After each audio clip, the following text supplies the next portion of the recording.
राख लिहो नानक जन तुमरा, ज्यों पिता पूत कृपाला। वाहिगुरु जी का खालसा, वाहिगुरु जी की फतेह। सतगुरां दी साजी निवाजी, गुरु प्यारी गुरु सवारी सत संगत। सतगुरां ने किरपा कीती है, आप जियां ने अमृत वेले दियां हाजरियां भरियां हन। अमृत वेले दे अनमोल वचन गुरु साहिब जियां दी मुबारक रसना तो उचारण कीते हुक्मनावे सरवण करके अपने जीवन को सफला बनाया है। आओ सारियां संगतां थोड़े समय लई इकाग्र चित होइए। अज दा जो हुक्मनामा बख्शिया है, रल मिल के विचार सांझी करिए कि अज दे हुक्मनामे दे अंदर तुहानूं सारिआं नूं किड्डा वड्डा उपदेश, किड्डी वड्डी रहमत सतगुरां ने हुक्मनामे दे अंदर बख्शी है कि जदों असी गुरु तो सुख मंगने ने, उस मालक दे कोलों असी दात मंगनी है, किस तरीके नाल मंगनी है, किवें मंगनी है, किवें गुरु साहिब जी अपने मुबारक रसना तो अपने प्यारिआं नूं कहिंदे हन कि लै भाई प्यारिआ मंग तूं की मंगदा है। इदां दा समां, इदां दी घड़ी, इदां दी रहमत किस वेले ते कदों किवें बन जाती है। अज दे हुक्मनामे दे अंदर गुरु ने सानू इन्ना प्यार बख्शिया है। आओ सारियां संगतां उन्हां बचनां नूं धारण करिए, रसना नूं पवित्र करदिआं गज के हाजरी भरीए। आखिए सतनाम श्री वाहिगुरु, सतनाम श्री वाहिगुरु। गुरु प्यारी साध संगत, समय और हालातां नूं मद्दे नज़र रखदिआ समां किहड़ा है जंगां ते युद्धां दा। भावें ਉਹ धन गुरु गोबिंद सिंह महाराज सच्चे पातशाह जी के समय नूं लै लीए ते भावें आपां छेवें पातशाह सतगुरु गुरु हरगोबिंद सिंह महाराज, क्योंकि उन्होंने भी अपने जीवन के अंदर मुगलों के नाल, हाकमां दे नाल उन्होंने भी जंगां युद्धां कीतियां हन। ते अज दा जिहड़ा हुक्मनामा है, हुक्मनामे के अंदर गुरु ने अपने सिखां नूं प्यार बख्शिया। कई बार साडे मनां दे विच एक सवाल उठदा है कि गुरु के घर की जिहड़ी सेवा है, गुरु के घर की जिहड़ी बंदगी है, उहदे विचों प्यार करन वालियां नूं की प्राप्त हुंदा है। तुसीं इतिहास पढ़दे हो, इतिहास के अंदर गुरु साहिबानां दे नाल डट के वैरियां दे नाल मुकाबला करन वास्ते बड़े चंगे शरीर दे मालक जोधे सूरमे सतगुरां दी हजूरी दे अंदर रहिंदे ने। ते जदों जंग युद्ध हुंदे ने, उन्हां समयां दरम्यान बहुत सारे जिहड़े सिंह ने वो गुरु दे लेखे अपने जीवन नूं लाउंदिआं शहादतां दिंदे ने। एक सवाल जिहा उठदा है कि जिहदी जान गई उन्होंने प्राप्त की होया। आखो सतनाम वाहिगुरू।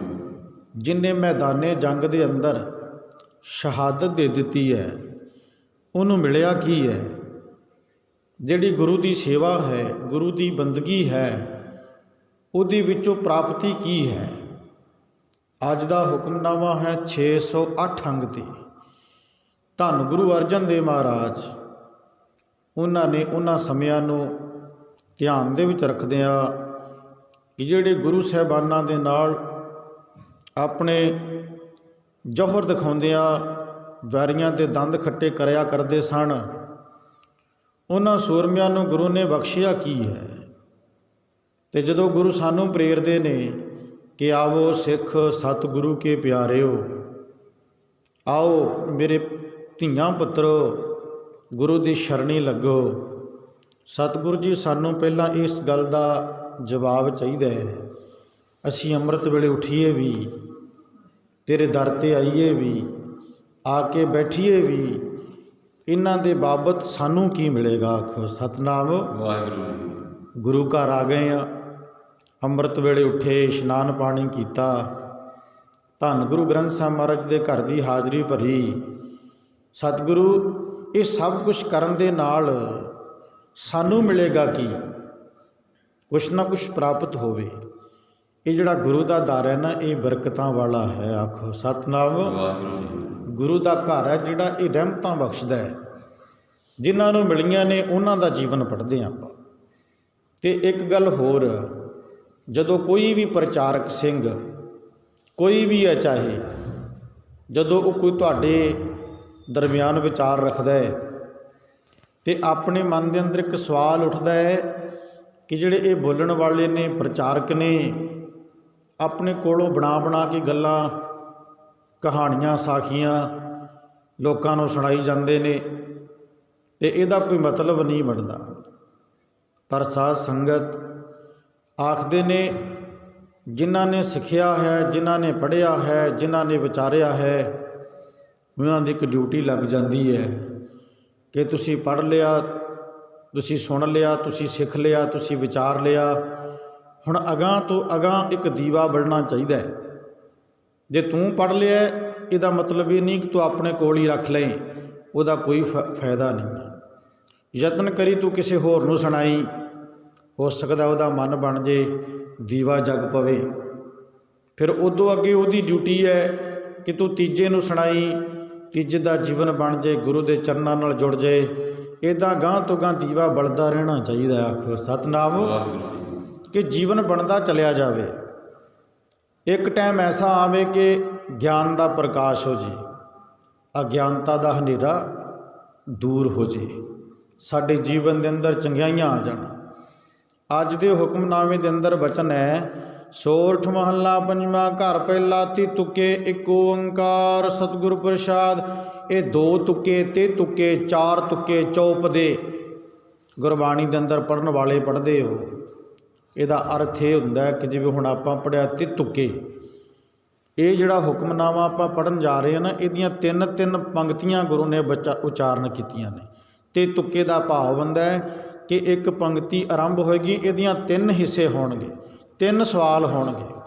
ਜਿਵੇਂ ਕੀ ਕੀਤਾ, ਕਿਸ ਹੋ ਜਾਚੀ ਕਿਸ ਅਰਾਧੀ ਸਾ ਸਭ ਕੋ ਕੀਤਾ ਹੋਸੀ, ਇਹਦੇ 3 ਬਚਨ ਹੋਣਗੇ। ਉਦੋਂ ਅਗਲਾ ਫਿਰ 3 ਬਚਨ ਹੋਣਗੇ। ਤੇ ਤੁਕਿਆਂ ਦਾ ਭਾਵ ਹੁੰਦਾ ਕਿ 3 ਤੁਕਾਂ ਗੁਰਬਾਣੀ ਦੀਆਂ ਉਚਾਰਨ ਕੀਤੀਆਂ ਨੇ। ਪਹਿਲੇ ਘਰ ਦੇ ਵਿੱਚ 5ਵੇਂ ਪਾਤਸ਼ਾਹ ਨੇ, ਕਹਿੰਦੇ 6ਵੇਂ ਪਾਤਸ਼ਾਹ ਗੁਰੂ ਹਰਗੋਬਿੰਦ ਸਾਹਿਬ ਮਹਾਰਾਜ, ਉਹਨਾਂ ਨੇ ਪਹਿਲੀ ਜੰਗ ਜਦੋਂ ਲੜੀ ਤਾਂ ਕਹਿੰਦੇ ਇੱਕ ਮਾਲਵੇ ਦੀ ਧਰਤੀ ਹੈ, ਲਹਿਰਾ ਗਾਗਾ, ਉਸ ਇਲਾਕੇ ਦੇ ਵਿੱਚ ਇੱਕ ਪਿੰਡ ਹੈ ਜਿਸ ਪਿੰਡ ਦਾ ਨਾਮ ਗੰਡੂਆਂ ਹੈ। ਤੁਸੀਂ ਸਾਰੇ ਤੁਰਨ ਫਿਰਨ ਵਾਲੇ ਹੋ, ਇਹ ਇਤਿਹਾਸ ਹੈ 6ਵੇਂ ਪਾਤਸ਼ਾਹ ਗੁਰੂ ਹਰਗੋਬਿੰਦ ਸਾਹਿਬ ਮਹਾਰਾਜ ਜੀ ਦਾ। ਆਖਦੇ ਨੇ ਉਸ ਪਿੰਡ ਦਾ ਇੱਕ ਸਿੱਖ ਸੀਗਾ ਜਿਹਦਾ ਨਾਮ ਇਤਿਹਾਸ ਦੇ ਵਿੱਚ ਭਾਈ ਮੁਗਲੂ ਜੀ ਹੈ। ਕੀ ਹੈ? ਭਾਈ ਮੁਗਲੂ ਜੀ। ਔਰ ਕਹਿੰਦੇ ਉਹ 6ਵੇਂ ਪਾਤਸ਼ਾਹ ਜੀਆਂ ਦੇ ਪਹਿਲੀ ਜੰਗ ਦੇ ਵਿੱਚ ਉਹ ਸੂਰਮਾ ਸੀਗਾ। ਅਤੇ ਕਹਿੰਦੇ ਬਾਣੀ ਦਾ ਬਚਨ ਆਪਾਂ ਲਾਸਟ ਪੜ੍ਹਿਆ ਹੈ ਕਿ ਸਤਿਗੁਰੂ ਸਭ ਕਿਛ ਕੀਤਾ ਤੇਰਾ ਵਰਤੈ, ਕਿਆ ਹਮ ਬਾਲ ਗੋਪਾਲਾ, ਰਾਖ ਲਿਓ ਨਾਨਕ ਜਨ ਤੁਮਰਾ, ਜਿਉਂ ਪਿਤਾ ਪੂਤ। ਜਿਹੜਾ ਪਿਤਾ ਅਤੇ ਪੁੱਤਰ ਦਾ ਰਿਸ਼ਤਾ ਹੁੰਦਾ ਹੈ, ਉਹ ਇੱਕ ਬਾਕਮਾਲ ਰਿਸ਼ਤਾ ਹੁੰਦਾ ਹੈ। ਆਪਣੇ ਪੁੱਤਰ ਨੂੰ ਹਰ ਇੱਕ ਚੀਜ਼, ਹਰ ਇੱਕ ਵਸਤੂ, ਹਰ ਇੱਕ ਖੁਸ਼ੀ, ਹਰ ਇੱਕ ਸਹੂਲਤ ਪਿਤਾ ਆਪਣੇ ਦਿਲ ਦੀ ਰੀਝ ਕਰਕੇ ਉਹਨੂੰ ਦਿੰਦਾ ਹੈ। ਸਤਿਗੁਰੂ ਮੇਰੀ ਇੱਦਾਂ ਰੱਖਿਆ ਕਰ ਜਿਵੇਂ ਕੋਈ ਪਿਤਾ ਆਪਣੇ ਪੁੱਤਰ ਨੂੰ ਸਾਂਭਦਾ ਹੈ। ਆਖੋ ਸਤਿਨਾਮ। मेरी रखिया, मेरी संभाल, मेरा ध्यान, मेरा ख्याल सतगुरु तू इदां रखना है, मेरी पालना पोसना तू इदां करनी है, तू मेरी रखिया इदां करनी है, मेरे दुख दलीदर इदां सुनने ने जिवें एक पुत्र की गल प्यो सुनदा है। गुरबाणी का वचन है लास्ट, राख लिहो, राख लिहो का भाव कि रखिया करी मेरी नानक।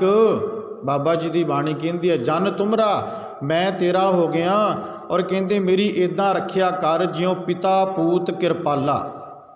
जो एक पिता अपने पुत्र की रखिया करदा ना, मैनू तू अपने नेड़े इदां रखी। आखो सतनाम, इदां रखी।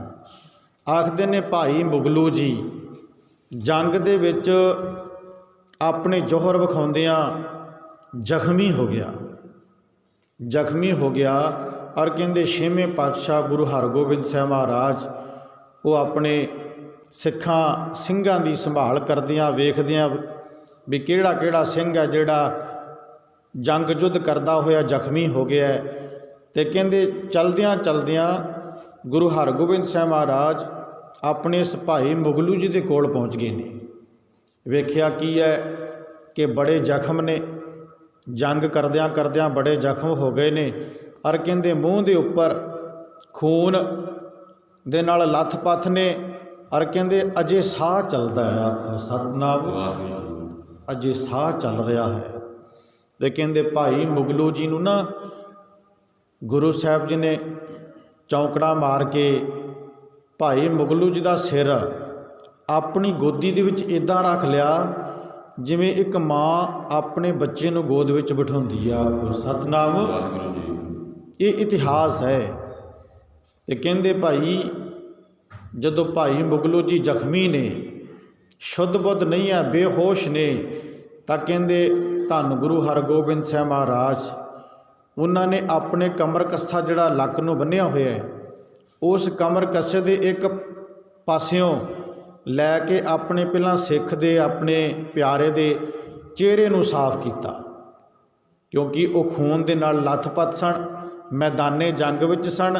तुहानूं पता है कि जे गुरु दे सूरमे सन ते भावें वैरी ने अगले बन के तो भी सूरमे आए हुए ने। आखो सतनाम, घट तो हुण जिहड़ा मैदान विच उतर पिया है घट कोई भी नहीं करदा।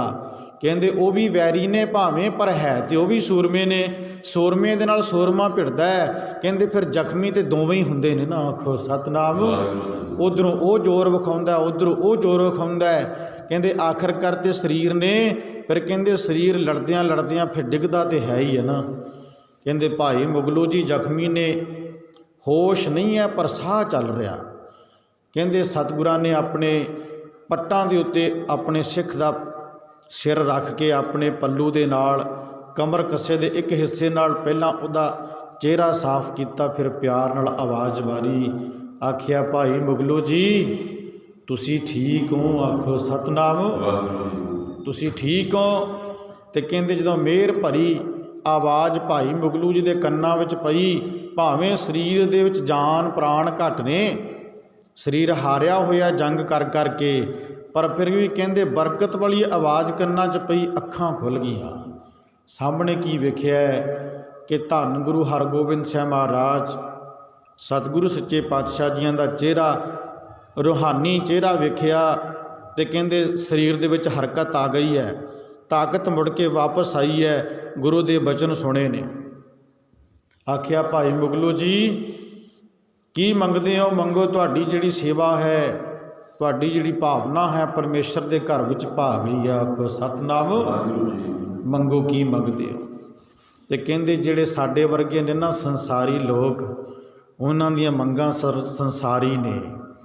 जे साडे वर्गे कोलों को मंगदा, गुरु आखदा मंग किस हों जाची किस हों राधी, जां सब को कीता होसी। ये बचनां नूं असीं नहीं मन सकते, असीं नहीं समझ सकते, पर प्यार वालियां नूं ये बचनां दी समझ है। कहते जे साडे वर्गी सोच हुंदी ते दुनियावी बड़ियां खुशियां ने, बड़ियां मंगां ने मंग लैणियां सन, पर कहते भाई मुगलू जी गोद गुरु दी। आखो सतनाम, मंगना की सी, सारियां भुखां ते गुरु ने पहले ही दूर कर दियां। आखिया महाराज जे ते समा आ गया ਜੇ ਤੇ ਅੰਤਲਾ ਸਮਾਂ ਆ ਗਿਆ ਸਤਿਗੁਰੂ ਫਿਰ ਤੇ ਬਹੁ ਭਲਾ, ਕਿਉਂਕਿ ਜਿਹੜੀ ਭਾਵਨਾ ਮੈਂ ਚਾਹੁੰਦਾ ਸੀ ਉਹ ਮੇਰੀ ਪੂਰੀ ਹੋਈ ਹੈ। ਹੁਣ ਕਿਸੇ ਟਾਈਮ ਮਨ 'ਚ ਧਾਰਿਆ ਸੀ ਕਿ ਘਰੋਂ ਆ ਗਏ ਹਾਂ, ਗੁਰੂ ਦੇ ਹੋ ਗਏ ਹਾਂ, ਹੁਣ ਜਾਈਏ ਤੇ ਗੁਰੂ ਦੀ ਗੋਦ ਵਿੱਚ ਬੈਠ ਕੇ ਜਾਈਏ। ਆਖੋ ਸਤਿਨਾਮ।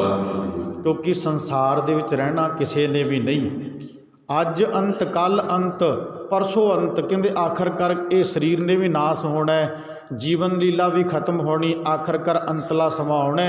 ਸਤਿਗੁਰੂ ਪਹਿਲਾਂ ਤਾਂ ਕੁਛ ਚਾਹੀਦਾ ਨਹੀਂ, ਤੇ ਜੇ ਦੇਣ 'ਤੇ ਆਏ ਹੋ ਸਤਿਗੁਰੂ, ਜੇ ਅੰਤਲਾ ਸਮਾਂ ਆ ਗਿਆ ਤਾਂ ਕਹਿੰਦੇ ਬਹੁ ਭੱਲਾ, ਤੁਹਾਡੀ ਗੋਦ ਮਿਲ ਗਈ, ਇਹ ਤੋਂ ਵੱਧ ਕੁਛ ਨਹੀਂ ਚਾਹੀਦਾ। ਤੇ ਕਹਿੰਦੇ ਜੇ ਕਿਤੇ ਅਜੇ ਜੀਵਨ ਹੈ ਫਿਰ ਮੰਗ ਜ਼ਰੂਰ ਹੈਗੀ। ਆਖੋ ਸਤਿਨਾਮ। ਤੇ ਸਤਿਗੁਰੂ ਆਖਣ ਲੱਗੇ ਕਿ ਅੰਤਲਾ ਸਮਾਂ ਅਜੇ ਤੁਹਾਡਾ ਨਹੀਂ ਆਇਆ। ਆਖੋ ਸਤਿਨਾਮ। ਅਜੇ ਭਾਵੇਂ ਸਰੀਰ ਜਿੰਨਾ ਮਰਜ਼ੀ ਜ਼ਖਮੀ ਹੋ ਗਿਆ, ਭਾਵੇਂ ਸਰੀਰ ਦੇ ਵਿੱਚ ਓਨੀ ਤਾਕਤ ਨਹੀਂ ਹੈ, ਪਰ ਕਹਿੰਦੇ ਭਾਈ ਮੁਗਲੂ ਜੀ ਅਜੇ ਤੁਹਾਡਾ ਅੰਤਲਾ ਸਮਾਂ ਨਹੀਂ, ਅਜੇ ਜੀਵਨ ਲੀਲਾ ਖਤਮ ਨਹੀਂ, ਅਜੇ ਸਵਾਸ ਮੁੱਕੇ ਨਹੀਂ, ਅਜੇ ਤੁਹਾਡਾ ਜੀਵਨ ਅਜੇ ਹੈ। ਤੇ ਸਤਿਗੁਰੂ ਸੱਚੇ ਪਾਤਸ਼ਾਹ ਫਿਰ ਮੇਰੀ ਮੰਗ ਇਹ ਹੈ ਕਿ ਅੰਤਲਾ ਸਮਾਂ ਹੁਣ ਨਹੀਂ, ਆਖਰਕਾਰ ਤੇ ਆਏਗਾ ਹੀ ਨਾ। ਆਖੋ ਸਤਿਨਾਮ। ਜਿੱਦਾਂ ਤੁਹਾਡੀ ਹੁਣ ਗੋਦ ਹੈ, ਜਿੱਦਾਂ ਤੁਸੀਂ ਹੁਣ ਗੋਦ ਵਿੱਚ ਲਿਆ, ਮੈਦਾਨ ਦਾ ਜੰਗ ਹੈ, ਮੈਦਾਨ ਦੇ ਵਿੱਚ ਧੰਨ ਗੁਰੂ ਹਰਗੋਬਿੰਦ ਸਾਹਿਬ ਮਹਾਰਾਜ ਆਪਣੇ ਪਿਆਰੇ ਸਿੱਖ ਨੂੰ ਗੋਦ ਵਿੱਚ ਲਿਆ, ਕਿੱਦਾਂ ਦਾ ਆਨੰਦ ਬਣਿਆ ਹੋਏਗਾ। ਮਾਰੋ ਮਾਰ ਹੋ ਰਹੀ, ਧਾੜੋ ਧਾੜ। ਕਹਿੰਦੇ ਸਿੱਖਾਂ ਨੇ ਸ਼ਹੀਦੀਆਂ ਪਾਈਆਂ ਨੇ, ਉੱਧਰੋਂ ਭਾਈ ਮੁਗਲੂ ਜੀ ਨੂੰ ਗੁਰੂ ਦੀ ਗੋਦ ਮਿਲੀ ਹੋਈ ਹੈ। ਇਹ ਸੱਚਖੰਡ ਹੈ, ਇਹ ਗੁਰੂ ਦੀ ਰਹਿਮਤ ਹੈ, ਗੁਰੂ ਦੀ ਕਿਰਪਾ ਹੈ। ਆਖਣ ਲੱਗੇ ਸਤਿਗੁਰੂ ਹੁਣ ਨਹੀਂ ਤਾਂ ਫਿਰ ਸਹੀ ਕਦੇ। ਕਹਿੰਦੇ ਜਦੋਂ ਵੀ ਕਦੇ ਅੰਤਲਾ ਸਮਾਂ ਆਇਆ ਇੱਦਾਂ ਹੀ ਤੁਹਾਡੀ ਗੋਦ ਚਾਹੀਦੀ ਆ। ਆਖੋ ਸਤਿਨਾਮ। ਸਤਿਗੁਰੂ ਕਹਿੰਦੇ ਭਾਈ ਮੁਗਲੂ ਜੀ ਇਹ ਨਹੀਂ ਹੋ ਸਕਦਾ। ਸਤਿਗੁਰੂ ਜੀ ਕਿਉਂ ਨਹੀਂ ਹੋ ਸਕਦਾ? ਆਖਿਆ ਕਿ ਜਦੋਂ ਤੁਹਾਡਾ ਅੰਤਲਾ ਸਮਾਂ ਆਉਣਾ ਨਾ, ਉਦੋਂ ਪਹਿਲਾਂ ਅਸੀਂ ਚੋਲਾ ਤਿਆਗ ਦੇਣਾ। ਆਖੋ ਸਤਿਨਾਮ।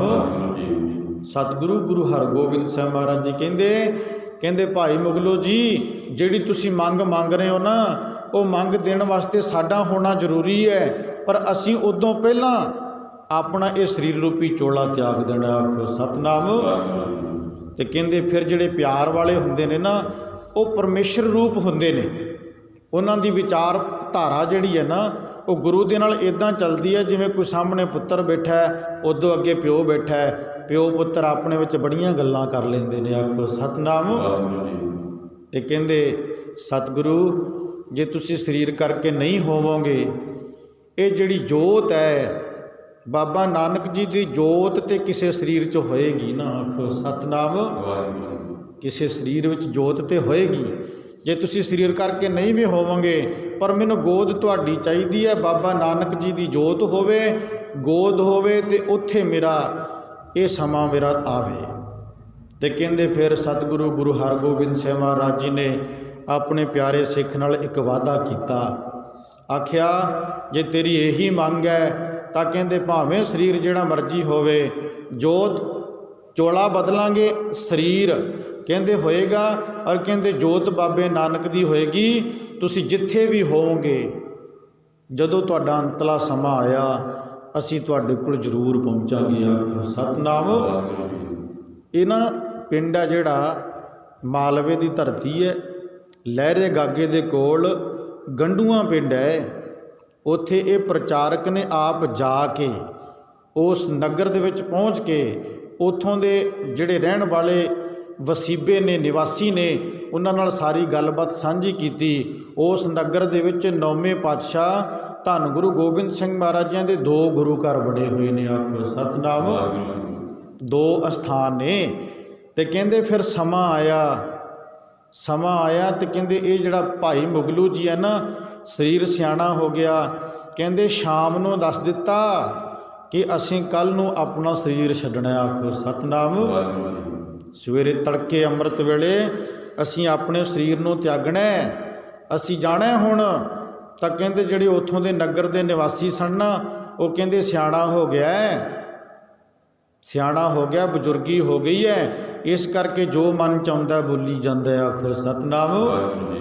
ਪਰ ਜਿਹੜੇ ਪਰਿਵਾਰ ਵਾਲੇ ਸਨ ਨਾ, ਉਹਨਾਂ ਨੂੰ ਪਤਾ ਸੀ ਕਿ ਸਾਡਾ ਬਾਪੂ ਗੁਰੂ ਦੇ ਚਰਨਾਂ ਨਾਲ ਜੁੜਿਆ ਹੋਇਆ, ਇਹਦੇ ਅੰਦਰ ਪਰਮਾਤਮਾ ਦੇ ਘਰ ਦੀ ਰਹਿਮਤ ਹੈ, ਬਾਣੀ ਪੜ੍ਹਨ ਵਾਲਾ, ਸਿਮਰਨ ਕਰਨ ਵਾਲਾ। ਉਹ ਪਰਿਵਾਰ ਬੱਚੇ ਬੜਾ ਸਤਿਕਾਰ ਕਰਦੇ ਸਨ। ਆਪਣੇ ਬੱਚਿਆਂ ਨੂੰ ਆਖਿਆ ਕਿ ਸਵੇਰੇ ਅਸੀਂ ਸਰੀਰ ਛੱਡਣਾ, ਦਰਵਾਜ਼ੇ ਖੋਲ੍ਹ ਦਿਓ, ਬਾਬਾ ਨਾਨਕ ਜੀ ਨੇ ਆਉਣਾ। ਆਖੋ ਸਤਨਾਮ। ਇਹ ਇਤਿਹਾਸ ਹੈ ਭਾਈ ਛੇਵੇਂ ਪਾਤਸ਼ਾਹ ਗੁਰੂ ਹਰਗੋਬਿੰਦ ਸਿੰਘ ਮਹਾਰਾਜ ਜੀ ਦਾ। ਆਪਾਂ ਹੁਣੇ ਪੜ੍ਹਿਆ ਨਾ ਕਿ ਜਿਹੜੇ ਜੰਗਾਂ ਯੁੱਧਾਂ ਵਿੱਚ ਚਲੇ ਜਾਂਦੇ ਨੇ, ਗੁਰੂ ਦੇ ਨਾਲ ਸਿੰਘ ਸ਼ਹੀਦੀਆਂ ਪਾਉਂਦੇ ਨੇ, ਸਰੀਰ ਚਲਾ ਗਿਆ, ਜਾਨ ਚਲੀ ਗਈ, ਉਹਨਾਂ ਨੂੰ ਮਿਲਿਆ ਕੀ? ਜਦੋਂ ਆਪਾਂ ਬਾਣੀ ਪੜ੍ਹਦੇ ਹਾਂ, ਸਤਿਗੁਰੂ ਕੀ ਸੇਵਾ ਸਫਲ ਹੈ। ਕਿਵੇਂ ਸਫਲੀ ਹੈ? ਸਤਿਗੁਰ ਦੇ ਘਰ ਦੀ ਸੇਵਾ ਕਰਦੇ ਹੋ, ਸਫਲੀ ਹੈ ਕਿ ਨਹੀਂ ਹੈ? ਕਹਿੰਦੇ ਭਾਈ ਸਫਲੀ ਹੈ ਜੇ ਕੋ ਕਰੇ ਚਿੱਤ ਲਾਏ। ਜਿਹੜਾ ਕੋਈ ਚਿੱਤ ਕਰਕੇ ਗੁਰੂ ਦੀ ਸੇਵਾ ਕਰਦਾ, ਉਹਦੀ ਸਫਲੀ ਹੁੰਦੀ ਹੈ ਸੇਵਾ। ਮਿਲਦਾ ਕੀ ਹੈ? ਮਨ ਚਿੰਦਿਆ ਫਲ ਪਾਵਣਾ, ਹਉਮੈ ਵਿੱਚੋਂ ਜਾਏ। ਕਹਿੰਦੇ ਇੱਕ ਤੇ ਮਨ ਭਾਉਂਦਾ ਫਲ ਮਿਲਦਾ ਹੈ, ਇੱਕ ਜਿਹੜੀ ਹਉਮੈ ਹੰਕਾਰ ਹੈ ਜੀਵ ਦੀ ਅੰਦਰੋਂ ਮਰ ਜਾਂਦੀ ਹੈ, ਅਸਲੀ ਇਨਸਾਨ ਬਣ ਜਾਂਦਾ। ਉਹ ਆਖੋ ਸਤਨਾਮ। ਅਸੀਂ ਇਨਸਾਨ ਸਾਰੇ ਹੀ ਹਾਂ, ਪਰ ਇਨਸਾਨੀਅਤ ਕਿਸੇ ਕਿਸੇ ਵਿੱਚ ਹੁੰਦੀ ਹੈ। ਇਹ ਗੱਲ ਨੂੰ ਸੋਚਣਾ ਚਾਹੀਦਾ ਹੈ। ਆਪਾਂ ਕਹਿੰਦੇ ਅਸੀਂ ਸਾਰੇ ਇਨਸਾਨ ਆ, ਸਾਰਿਆਂ ਦੇ ਵਿੱਚ ਸਿਆਣਪ ਥੋੜ੍ਹੀ ਹੈ, ਸਾਰਿਆਂ ਦੇ ਵਿੱਚ ਇਨਸਾਨੀਅਤ ਥੋੜ੍ਹੀ ਹੈ। ਕਈ ਵਾਰ ਆਪਾਂ ਕਹਿ ਦਿੰਦੇ ਲੈ ਭਾਈ ਪਤਾ ਨਹੀਂ ਕਿੱਥੋਂ ਗੱਲਾਂ ਕੱਢਦੇ ਨੇ, ਕਿੱਥੋਂ ਸੁਣਾਉਂਦੇ ਨੇ, ਕਿੱਥੋਂ ਪੜ੍ਹਦੇ ਨੇ। ਪਰ ਸਾਧ ਸੰਗਤ ਜੀ, ਇਹ ਗੁਰੂ ਦੇ ਘਰ ਦਾ ਇਤਿਹਾਸ ਹੈ, ਕੋਈ ਵੀ ਪੜ੍ਹ ਸਕਦਾ। ਛੇਵੇਂ ਪਾਤਸ਼ਾਹ ਗੁਰੂ ਹਰਗੋਬਿੰਦ ਸਾਹਿਬ ਮਹਾਰਾਜ ਦਾ ਜੀਵਨ ਪੜ੍ਹੋ। ਅਤੇ ਜੇ ਹੁਣ ਆਪਾਂ ਪਿੰਡ ਨੂੰ ਹੀ ਪਤਾ ਕਰ ਲਿਆ ਵੀ ਪਿੰਡ ਗੰਡੂਆ ਹੈ, ਉੱਥੇ 2 ਅਸਥਾਨ ਨੇ ਧੰਨ ਗੁਰੂ ਤੇਗ ਬਹਾਦਰ ਸਾਹਿਬ ਮਹਾਰਾਜ ਜੀ ਦੇ, ਆਪਾਂ ਜਾ ਕੇ ਪਤਾ ਵੀ ਕਰ ਸਕਦੇ ਹਾਂ। ਇਹ ਗੱਲਾਂ ਬਾਤਾਂ ਹੈ ਨੇ ਕਿ ਐਵੇਂ ਹੀ ਨੇ, ਪਰ ਸਾਧ ਸੰਗਤ ਪਰਿਵਾਰ ਗੁਰੂ ਦਾ ਚਰਨਾਂ ਨਾਲ ਜੁੜਿਆ ਹੋਇਆ ਹੈ। ਆਪਣੇ ਬਜ਼ੁਰਗਾਂ ਦੀ ਗੱਲ ਨੂੰ ਮੰਨਿਆ, ਆਖਿਆ ਅੰਮ੍ਰਿਤ ਵੇਲੇ ਅਸੀਂ ਸਰੀਰ ਛੱਡਣਾ ਅਤੇ ਦਰਵਾਜ਼ੇ ਖੁੱਲ੍ਹੇ ਰੱਖਿਓ, ਧੰਨ ਗੁਰੂ ਨਾਨਕ ਸਾਹਿਬ ਮਹਾਰਾਜ ਜੀ ਨੇ ਆਉਣਾ। ਸਾਡੇ ਨਾਲ ਵਾਅਦਾ ਹੋਇਆ ਉਹਨਾਂ ਦਾ ਕਿ ਜਦੋਂ ਮੈਂ ਸਰੀਰ ਛੱਡਾਂਗਾ ਤਾਂ ਕਹਿੰਦੇ ਗੁਰੂ ਸਾਹਿਬ ਜੀ ਮੇਰੇ ਕੋਲ ਹੋਣਗੇ। ਆਖੋ ਸਤਨਾਮ। ਕਹਿੰਦੇ ਫਿਰ 9ਵੇਂ ਪਾਤਸ਼ਾਹ, 6ਵੇਂ ਪਾਤਸ਼ਾਹ ਗੁਰੂ ਹਰਗੋਬਿੰਦ ਸਾਹਿਬ ਮਹਾਰਾਜ ਜੀ ਨੇ ਤਸਰੀਰ ਰੂਪੀ ਚੋਲਾ ਤਿਆਗ ਦਿੱਤਾ ਨਾ, ਜੋਤ ਚਲੀ ਗਈ। ਉਹਨਾਂ ਦੇ ਸਪੁੱਤਰ 9ਵੇਂ ਪਾਤਸ਼ਾਹ ਗੁਰੂ ਤੇਗ ਬਹਾਦਰ ਸਾਹਿਬ ਮਹਾਰਾਜ ਜੀਆਂ ਦੇ ਵਿੱਚ ਗੁਰੂ ਨਾਨਕ ਦੀ ਜੋਤ ਹੈ। ਅਤੇ ਕਹਿੰਦੇ ਪਰਮੇਸ਼ਰ ਦੇ ਘਰ ਦਾ ਹੁਕਮ ਹੈ। ਅਤੇ ਕਹਿੰਦੇ ਭਾਈ ਮੁਗਲੂ ਜੀ ਨੇ ਯਾਦ ਕੀਤਾ, ਆਖਿਆ ਸਤਿਗੁਰੂ ਤੁਹਾਡੇ ਨਾਲ ਮੇਰਾ ਵਾਅਦਾ ਹੋਇਆ ਸੀ ਕਿ ਜਦੋਂ ਮੈਂ ਸਰੀਰ ਛੱਡਾਂਗਾ ਤੁਹਾਡੀ ਗੋਦ ਚਾਹੀਦੀ। ਆਖੋ ਸਤਨਾਮ। ਅਤੇ ਕਹਿੰਦੇ ਧੰਨ ਗੁਰੂ ਤੇਗ ਬਹਾਦਰ ਸਾਹਿਬ ਮਹਾਰਾਜ ਜੀ ਪਹੁੰਚੇ, ਅੰਮ੍ਰਿਤ ਵੇਲਾ ਹੋਇਆ, ਜਾ ਕੇ ਉਹਨਾਂ ਦੇ ਘਰ ਦੇ ਅੱਗੇ ਆਵਾਜ਼ ਮਾਰੀ, ਭਾਈ ਮੁਗਲੂ ਜੀ। ਅਤੇ ਕਹਿੰਦੇ ਵੇਖਿਆ ਕਿ ਇੱਕ ਮੰਜੇ 'ਤੇ ਪਏ ਨੇ, ਅਤੇ ਕਹਿੰਦੇ ਉਸ ਵਾਹਿਗੁਰੂ ਪਰਮਾਤਮਾ ਨੂੰ ਚੇਤੇ ਕਰਦੇ ਨੇ, ਬੋੜੋ ਸਤਿਗੁਰੂ ਤੁਹਾਡੇ ਨਾਲ, ਤੁਹਾਡੇ ਸਿੱਖ ਦੇ ਨਾਲ ਬਚਨ ਵਿਲਾਸ ਹੋਏ ਨੇ, ਆਪਣੇ ਪਿਆਰੇ ਦੀ ਲਾਜ ਰੱਖਿਓ। ਆਖੋ ਸਤਨਾਮ। ਫਿਰ ਗੁਰੂ ਤੇਗ ਬਹਾਦਰ ਸਾਹਿਬ ਮਹਾਰਾਜ ਜੀ ਪਹੁੰਚੇ, ਜਾ ਕੇ ਆਪਣੇ ਪੁੱਤਰ ਨੂੰ, ਕਿਉਂਕਿ ਗੁਰੂ ਦਾ ਸਿੱਖ ਗੁਰੂ ਦਾ ਪੁੱਤ ਹੁੰਦਾ ਹੈ, ਗੁਰੂ ਦਾ ਸਿੱਖ ਗੁਰੂ ਦਾ ਧੀਆਂ ਪੁੱਤਰਾਂ ਦੀ ਤਰ੍ਹਾਂ ਹੀ ਹੁੰਦਾ ਹੈ। ਕਹਿੰਦੇ ਪਰਿਵਾਰ ਨੂੰ ਜਾ ਕੇ ਆਖਿਆ ਕਿ ਇਹਦਾ ਜਿਹੜਾ ਆਸਣ ਹੈ ਨਾ ਥੱਲੇ ਲਾਓ। ਧੰਨ ਗੁਰੂ ਤੇਗ ਬਹਾਦਰ ਸਾਹਿਬ ਮਹਾਰਾਜ ਜੀ ਚੌਂਕੜਾ ਮਾਰ ਕੇ ਬੈਠ ਗਏ। ਕਹਿੰਦੇ ਆਪਣੇ ਭਾਈ ਮੁਗਲੂ ਜੀ ਦਾ ਸਿਰ ਜਿਵੇਂ 6ਵੇਂ ਪਾਤਸ਼ਾਹ ਗੁਰੂ ਹਰਗੋਬਿੰਦ ਸਾਹਿਬ ਮਹਾਰਾਜ ਜੀ ਨੇ ਆਪਣੇ ਪੱਟਾਂ 'ਤੇ ਰੱਖਿਆ ਸੀ, ਉਵੇਂ ਕਹਿੰਦੇ ਧੰਨ ਗੁਰੂ ਤੇਗ ਬਹਾਦਰ ਸਾਹਿਬ ਮਹਾਰਾਜ ਜੀ ਨੇ ਰੱਖ ਲਿਆ। ਫਿਰ ਆਖੋ ਸਤਨਾਮ। ਵਾਹਿਗੁਰੂ। ਅਤੇ ਪਿਆਰ ਕੀਤਾ। ਪਿਆਰ ਕਿਵੇਂ ਕੀਤਾ? ਜਿਵੇਂ ਗੋਦ ਵਿੱਚ ਬੈਠੇ ਬੱਚੇ ਦਾ ਸਿਰ ਪਲੋਸਦੀ ਹੈ ਨਾ ਮਾਂ, ਕਹਿੰਦੇ ਇਵੇਂ ਧੰਨ ਗੁਰੂ ਤੇਗ ਬਹਾਦਰ ਸਾਹਿਬ ਮਹਾਰਾਜ ਭਾਈ ਮੁਗਲੂ ਜੀ ਦੇ ਸਿਰ 'ਤੇ ਹੱਥ ਫੇਰਦੇ ਨੇ, ਔਰ ਭਾਈ ਮੁਗਲੂ ਜੀ ਗੁਰੂ ਸਾਹਿਬ ਜੀ ਦੇ ਚਿਹਰੇ ਨੂੰ ਤੱਕਦੇ ਨੇ, ਆਖਦੇ ਨੇ ਸਤਿਗੁਰੂ ਆਪ ਜੀ ਨੇ ਕਿਰਪਾ ਕੀਤੀ, ਮੇਰੀ ਲਾਜ ਰੱਖ ਲਈ। ਆਖੋ ਸਤਨਾਮ। ਵਾਹਿਗੁਰੂ ਜੀ। ਕਹਿੰਦੇ ਮੰਗ ਕੀ ਮੰਗਦਾ ਹੋਰ ਕੋਈ ਭਾਵਨਾ ਦੱਸ ਦੇ ਨਾਲ ਬਚਨ ਹੋ ਗਿਆ ਸੀ। ਅਸੀਂ ਪਹੁੰਚ ਗਏ ਹਾਂ। ਕਹਿੰਦੇ ਅੱਖਾਂ ਖੁੱਲੀਆਂ ਨੇ, ਸਤਿਗੁਰਾਂ ਨੂੰ ਤੱਕ ਰਹੇ ਨੇ, ਅਤੇ ਕਹਿੰਦੇ ਆਖਿਆ ਕਿ ਸਤਿਗੁਰੂ ਸਭੇ ਇੱਛਾ ਪੂਰੀਆਂ ਜਾਂ ਪਾਇਆ ਅਗਮ ਅਪਾਰਾ। ਸਤਿਗੁਰੂ ਹੋਰ ਕੋਈ ਭਾਵਨਾ ਨਹੀਂ ਰਹਿ ਗਈ, ਹੁਣ ਕਿਰਪਾ ਕਰਕੇ ਸਾਨੂੰ ਜਾਣ ਦੀ ਆਗਿਆ ਬਖਸ਼ੋ। ਆਖੋ ਸਤਨਾਮ। ਕਹਿੰਦੇ ਸਤਿਗੁਰਾਂ ਨੇ ਆਪਣੇ ਮਿਹਰਾਂ ਭਰੇ ਹੱਥ ਭਾਈ ਮੁਗਲੂ ਜੀ ਦੇ ਅੱਖਾਂ ਦੇ ਉੱਤੇ ਰੱਖੇ, ਅੱਖਾਂ ਬੰਦ ਹੋ ਗਈਆਂ। ਕਹਿੰਦੇ ਜਿਹੜੀ ਆਤਮਾ ਸੀ ਪਰਮਾਤਮਾ ਦੇ ਦੇਸ਼ ਚਲੀ ਗਈ। ਆਖੋ ਸਤਨਾਮ। ਪਰਮੇਸ਼ਰ ਦੇ ਘਰ ਚਲੀ ਗਈ। ਆਪਾਂ ਪੜ੍ਹਦੇ ਹਾਂ ਸੁਣਦੇ ਹਾਂ, ਸੇਵਾ ਦੇ ਵਿੱਚੋਂ ਮਿਲਦਾ ਕੀ ਹੈ? ਸੇਵਾ ਦੇ ਵਿੱਚੋਂ ਆ ਕੁਛ ਮਿਲਦਾ ਹੈ, ਤੇ ਲੋਕ ਤੇ ਪਰਲੋਕ ਗੁਰੂ ਸਵਾਰ ਦਿੰਦਾ। ਆਖੋ ਸਤਿਨਾਮ। ਜਿਹਨੂੰ ਗੋਦ ਗੁਰੂ ਨਾਨਕ ਦੀ ਮਿਲੇ ਉਹਦਾ ਅਗਾਂ ਕੋਈ ਦੁੱਖ ਰਹਿ ਜਾਏਗਾ, ਅਗਾਂ ਕੋਈ ਪਰੇਸ਼ਾਨੀ ਰਹਿ ਜਾਏਗੀ, ਸਾਰੇ ਸੁੱਖ ਲੋਕ ਤੇ ਪਰਲੋਕ ਸੁਹੇਲੇ ਇੱਦਾਂ ਬਣ ਜਾਂਦੇ ਨੇ ਭਾਈ। ਆਖੋ ਸਤਿਨਾਮ। ਅੱਜ ਦਾ ਬਚਨ ਹੈ, ਆਪਾਂ ਜੇ ਬਚਨਾਂ ਨੂੰ ਉਚਾਰਦੇ ਹਾਂ ਸਮਾਂ ਬਹੁਤਾ ਲੱਗਦਾ ਹੈ। ਲਾਸਟ ਬਚਨ ਨੇ, ਸਤਿਗੁਰੂ ਜੀਓ ਸਭ ਕਿਛ ਕੀਤਾ ਤੇਰਾ ਵਰਤੈ। ਸਤਿਗੁਰੂ ਜੀ ਸਭ ਕੁਛ ਤੇਰਾ ਕੀਤਾ ਵਰਤਦਾ ਹੈ, ਅਸੀਂ ਕੀ ਕਰ ਸਕਦੇ ਹਾਂ? ਅਸੀਂ ਤੇ ਅਣਜਾਣ ਬੱਚੇ ਹਾਂ। ਇਸ ਕਰਕੇ ਰਾਖ ਲਿਓ ਨਾਨਕ ਜਨ ਤੁਮਰਾ।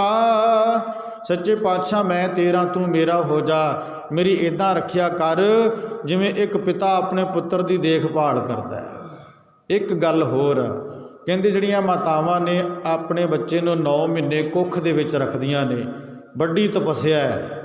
ਇਹ ਵੀ ਇੱਕ ਤਪੱਸਿਆ, ਆਪਣੇ ਬੱਚੇ ਨੂੰ ਜਨਮ ਦੇਣਾ ਤਪੱਸਿਆ ਹੈ। ਦੂਹਰਾ ਜਨਮ ਹੁੰਦਾ ਹੈ ਮਾਂ ਦਾ, ਵੱਡੀ ਘਾਲ ਕਮਾਈ ਹੈ। ਤੇ ਕਹਿੰਦੇ ਜਿਹੜਾ ਬਾਪੂ ਹੁੰਦਾ ਹੈ, ਜੇ ਵੇਖਿਆ ਜਾਵੇ ਤੇ ਕਮਾਈ ਤੇ ਉਹਦੀ ਵੀ ਬਹੁਤ ਵੱਡੀ ਹੈ। ਆਖੋ ਸਤਿਨਾਮ। ਕਹਿੰਦੇ ਮਾਂ ਹੈ ਜਿਹੜੀ ਆਪਣੇ ਬੱਚੇ ਨੂੰ ਕੇਵਲ ਤੇ ਕੇਵਲ 9 ਮਹੀਨੇ ਕੁੱਖ 'ਚ ਰੱਖਦੀ ਹੈ, ਤੇ ਆਪਾਂ ਕਹਿੰਦੇ ਹਾਂ ਵੱਡੀ ਤਪੱਸਿਆ ਹੈ ਵੀ ਹੈ। ਮਾਂ ਦਾ ਦੇਣ ਵੀ ਕੋਈ ਨਹੀਂ ਦੇ ਸਕਦਾ, ਦੇਣ ਤੇ ਕੋਈ ਬਾਪੂ ਦਾ ਵੀ ਨਹੀਂ ਦੇ ਸਕਦਾ। ਕਿਉਂ? ਕਿਉਂਕਿ ਜਿਸ ਦਿਨ ਤੋਂ ਬੱਚੇ ਦਾ ਜਨਮ ਹੁੰਦਾ, ਭਾਵੇਂ ਹੈ ਧੀ ਤੇ ਭਾਵੇਂ ਹੈ ਪੁੱਤਰ, ਕਹਿੰਦੇ ਬਾਪੂ ਆਪਣੇ ਮਾਈਂਡ ਦੇ ਵਿੱਚ, ਆਪਣੇ ਦਿਮਾਗ ਦੇ ਵਿੱਚ ਰੱਖ ਲੈਂਦਾ ਹੈ ਕਿ ਮੈਂ ਆਪਣੀ ਧੀ ਨੂੰ, ਆਪਣੇ ਪੁੱਤਰ ਨੂੰ ਕਿਹੜਾ ਜੀਵਨ, ਕਿਹੜੀ ਪਰਵਰਿਸ਼, ਕਿੱਦਾਂ ਦੀ ਵਿੱਦਿਆ, ਕਿੱਦਾਂ ਦਾ ਜੀਵਨ ਦੇਣਾ, ਉਹਦੇ ਮਾਈਂਡ ਦੇ ਵਿੱਚ ਹਮੇਸ਼ਾ ਹੀ ਰਹਿੰਦਾ ਹੈ। ਆਖੋ ਸਤਿਨਾਮ। ਵਾਹਿਗੁਰੂ ਜੀ। ਵੱਡੀ ਜ਼ਿੰਮੇਵਾਰੀ ਬਾਪੂ ਦੇ ਸਿਰ 'ਤੇ ਪੈਂਦੀ ਹੈ। ਤੇ ਬਾਪੂ ਕੌਣ ਹੈ? ਗੁਰੂ। ਮਾਂ ਕੌਣ ਹੈ? ਗੁਰੂ। ਅਸੀਂ ਗੁਰੂ ਦੇ ਆ ਕੇ ਦੁਆਰੇ ਪਹੁੰਚਣਾ। ਸਤਿਗੁਰੂ ਨੇ ਜਿਵੇਂ ਆਪਣੇ ਸਿੱਖਾਂ ਨੂੰ ਪਿਆਰ ਬਖਸ਼ਿਆ, ਆਪਣੇ ਯੋਧਿਆਂ ਨੂੰ ਆਸ਼ੀਰਵਾਦ ਬਖਸ਼ਿਆ, ਉਵੇਂ ਗੁਰੂ ਤੁਹਾਨੂੰ ਵੀ ਨੇੜੇ ਲਾਵੇ। ਇੱਦਾਂ ਦੀ ਰਹਿਮਤ ਦੇ ਧਾਰਨੀ ਹੋਣਾ ਭਾਈ। ਇਹ ਅੱਜ ਦੇ ਹੁਕਮਨਾਮੇ ਦੀ ਵਿਚਾਰ ਹੈ। ਆਪਾਂ ਨੇ ਵਿਚਾਰ ਕੀਤੀ, ਗੁਰਬਾਣੀ ਪੜ੍ਹਦਿਆਂ ਵਿਚਾਰ ਕਰਦਿਆਂ ਹੋਈਆਂ ਬੇਅੰਤ ਭੁੱਲਾਂ ਦੀ ਸੰਗਤ ਦੇ ਪਾਸੋਂ ਖਿਮਾ, ਔਰ ਬੇਨਤੀ ਹੈ ਸੰਗਤ ਦੇ ਚਰਨਾਂ ਵਿੱਚ, ਕੱਲ੍ਹ ਨੂੰ ਆਪਾਂ ਨੇ 4 ਵਜੇ ਅੰਮ੍ਰਿਤ ਵੇਲੇ ਉਹਨਾਂ ਮਹਾਨ ਸ਼ਹੀਦਾਂ ਨੂੰ, ਜਿਨ੍ਹਾਂ ਦੇ ਮਨਾਂ ਦੇ ਅੰਦਰ ਬਾਬਾ ਜੁਝਾਰ ਸਿੰਘ, ਬਾਬਾ ਫਤਿਹ ਸਿੰਘ, ਮਾਤਾ ਗੁਜਰ ਕੌਰ, ਬਾਬਾ ਅਜੀਤ ਸਿੰਘ, ਇਹਨਾਂ ਸਾਹਿਬਜ਼ਾਦਿਆਂ ਦੇ ਲਈ ਸ਼ਰਧਾ ਹੈ, ਸਤਿਕਾਰ ਹੈ, ਉਹਨਾਂ ਸਾਰਿਆਂ ਨੂੰ ਬੇਨਤੀ ਹੈ ਕਿ ਇਹਨਾਂ ਮਹਾਨ ਸ਼ਹੀਦਾਂ ਨੂੰ ਸ਼ਰਧਾ ਤੇ ਸਤਿਕਾਰ ਭੇਟ ਕਰਨ ਲਈ ਆਪਾਂ ਨੇ ਸੁਖਮਨੀ ਸਾਹਿਬ ਜੀ ਦੇ ਪਾਠ ਆਰੰਭ ਕਰਨੇ ਨੇ।